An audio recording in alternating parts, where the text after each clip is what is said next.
Okay, so today I'm going to show you on how to install the driver belt.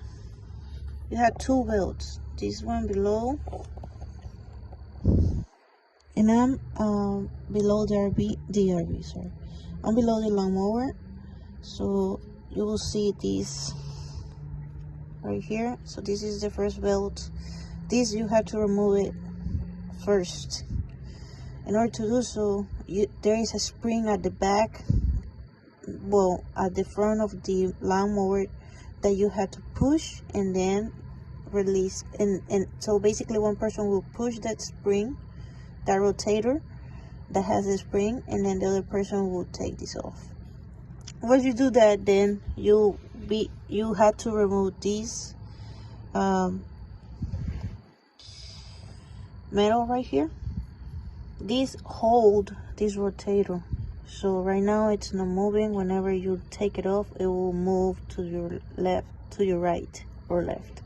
Once you do so, by this screw. Yes, this has a screw on the other side. I have take a picture, so you will be able to know what step it is and how does it look like for the outside. So once you do that, then you will remove this cable. It has like a click on it. Do not pull the cables. You have to hold this with your right hand. I'm doing it with my left hand because I'm holding the phone, and this has like a clip in here. Okay, so you have to lift that somehow and take this out. As you can see right here, you have to take this out. Do not pull the cables. So after you do that, you will be able to access this rotator right here. Either the lawnmower will have an old belt that needs to be replaced, or you will need to place a new one.